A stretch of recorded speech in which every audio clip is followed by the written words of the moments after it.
And what I'd like to talk about a little bit tonight, I think this was sorely lacking from the dialogue around in the mainstream media around the major provincial election recently, and that is the Liberal government's true economic record and the ramifications of that for the future of British Columbia.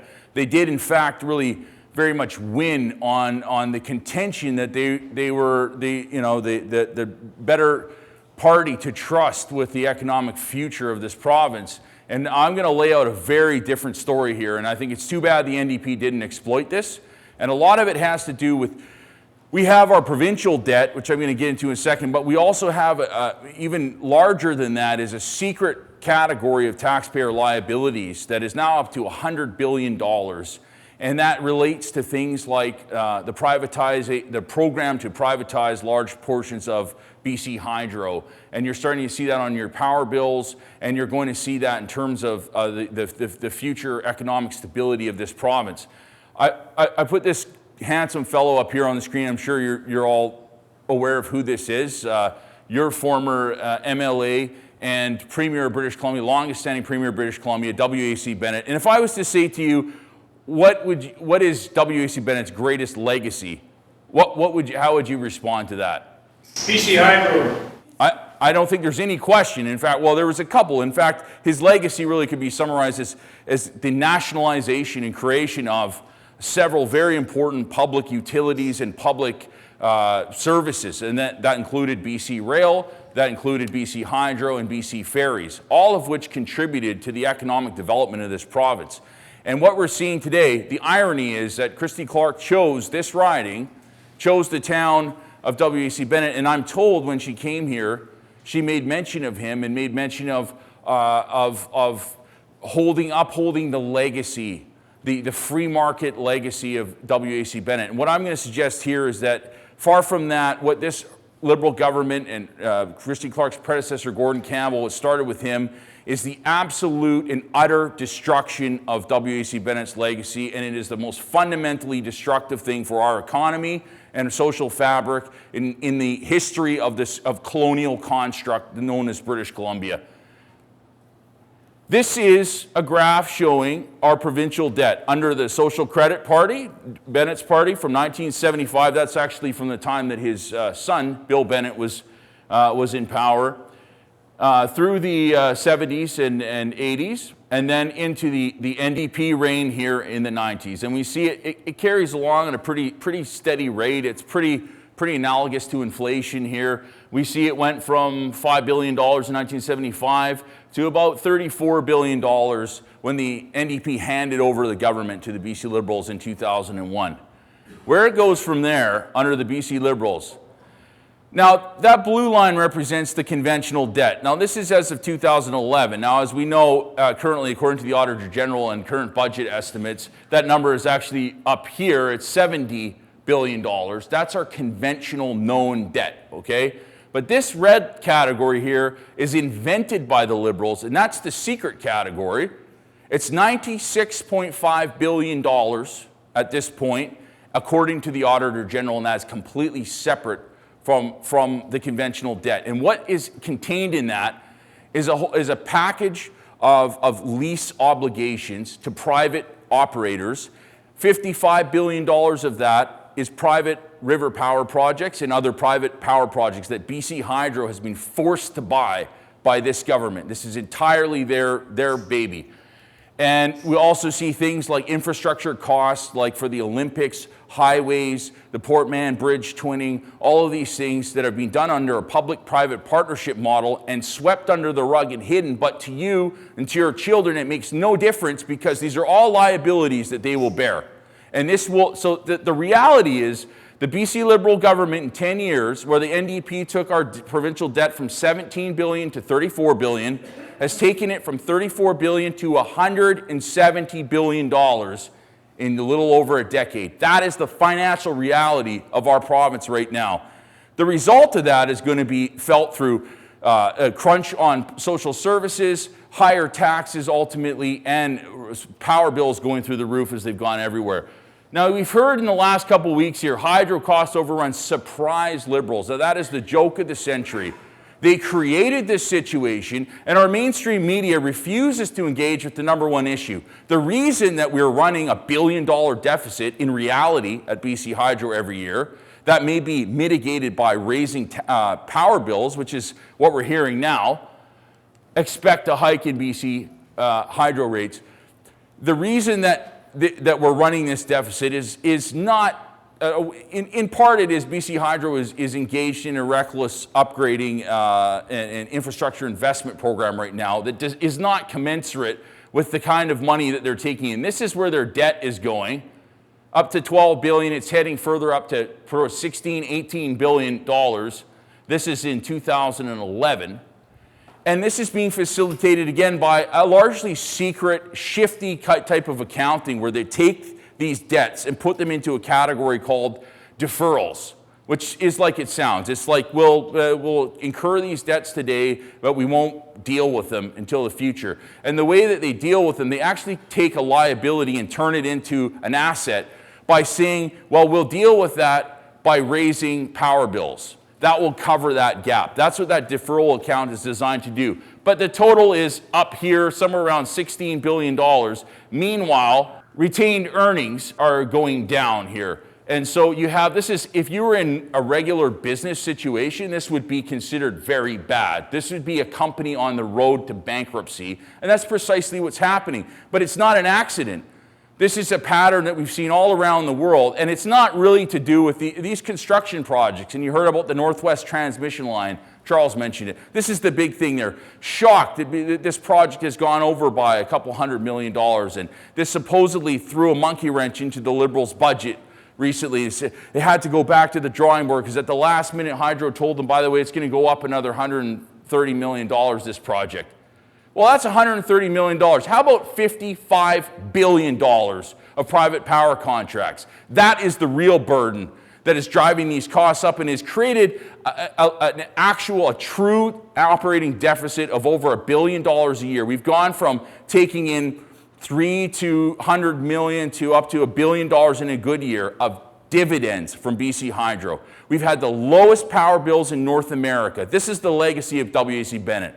It has created and fostered business around the province. We've given even a better deal to industry. It's designed to create jobs, to create economic opportunities, to keep the strain on the pocketbooks of regular citizens down. And it did so fabulously. The best in the world. The best public power system, best power system period in the world.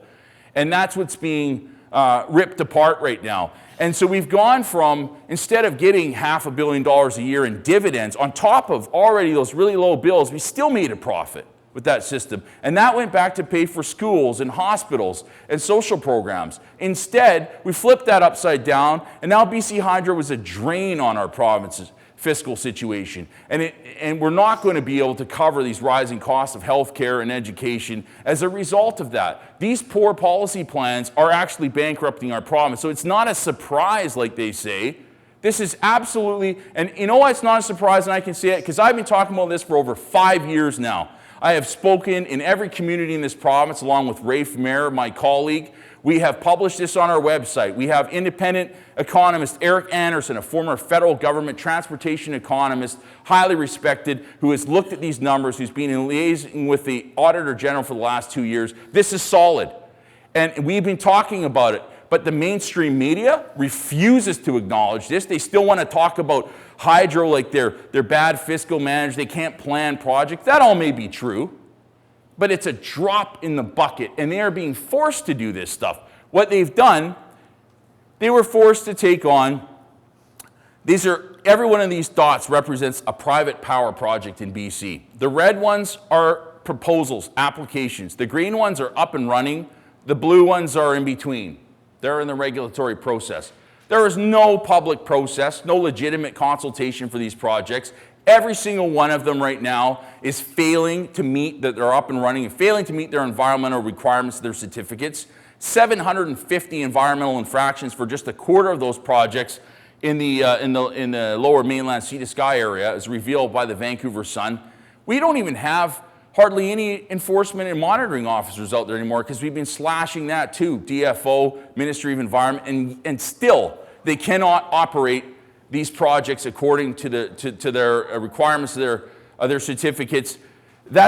So this project, BC Hydro was told, and this is a racket driven by the likes of Enron and this private power racket that's taking place all around the world. And the plan is really threefold. First of all, you saddle a public utility, a perfectly healthy, well-functioning public utility, with a whole pile of debt. You force them to take these contracts on. They told BC Hydro, the best public power utility in the world, with such a great track record, they said, you guys can't build any new projects anymore, and you're going to have to take on a whole bunch of this power, which, by the way, we don't need and can't use.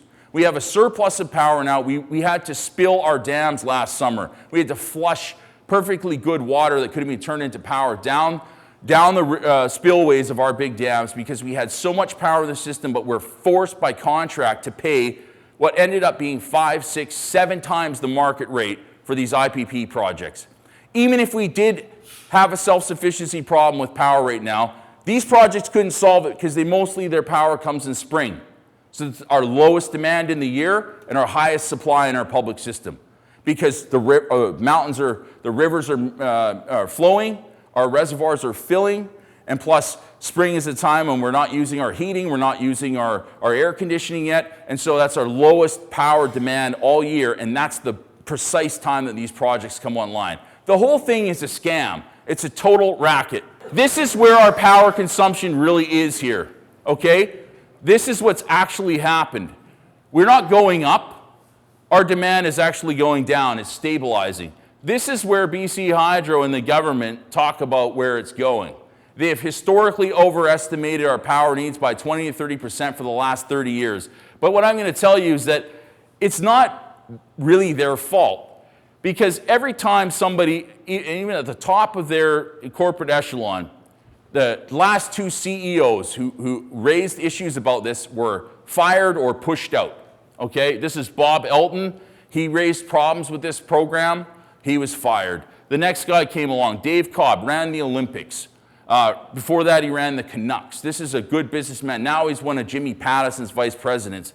He raised questions about this, and then basically, next thing you know, he's gone. So anybody that talks about this program at Hydro, their hands are tied, essentially. I'm not excusing them because they know bloody well what's going on right now. They know that you're being fleeced. They know that this province's economic future is being flushed down the toilet right now. And they don't have the intestinal fortitude to stand up and put their cushy jobs on the line and talk out and speak out about this. And the few that do get sacked. But the reality is this is a government policy. This is a program that's entirely invented and implemented by the BC Liberal government. And now the chickens are coming home to roost, and they're finally acknowledging that they're going to have to raise power bills dramatically in order to even come close. And our economist, Eric Anderson, says you got to raise it by 35 to 40% immediately just to break even. And I don't think there's going to be the political will to do that, so we're still going to come up short. And what we're being set up for here is the final step here is to say, oh, look at this public utility. It couldn't manage its own affairs. Now it's bankrupted. Now we're going to have to sell it off to the very private sector people that bankrupted it in the first place. This isn't like I'm just guessing at this. This is exactly how it happens everywhere, every time. California, Central America, South America, Africa, Europe, wherever you go, it's the same group of companies with the same plan, and we're the next suckers in line. And you mark my words, you're going to start hearing this more and more about how Hydro can't manage its affairs. It's all their fault, and the only option that we have right now is to sell off this legacy of WAC Bennett, the guy who created this whole thing right here from Kelowna. The last thing I just want to say is, we're being told that this LNG, as Charles touched on, is the savior here. Well, it requires enormous amounts of power, setting aside all the things that he's raised about why this program isn't actually going to work. And these are just examples of this. All right, now this is Bloomberg. They're saying this global LNG thing, it's not going to happen. This is LNG trade is starting to fall already, and we're 7 years away from this. But the big issue here is we're going to be swindled into paying another $10 billion on top of all that debt to build a dam on the Peace River, which is entirely to power gas and mining operations. I've just illustrated our demand domestically is stable. It's flat, it's not going anywhere. And so we've been told, Christy Clark says, a picture of her on Global News, she's saying we need LNG to power, or Site C Dam to power LNG.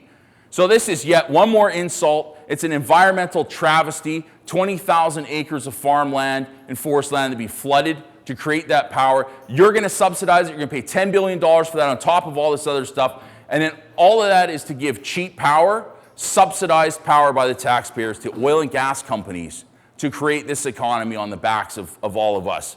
And it's not even gonna work, even if we did that. So that's basically where we're at. And I think that this story needs to be told in the mainstream media a hell of a lot more. And the thing I just wanna say here too, I'm gonna pass this around here.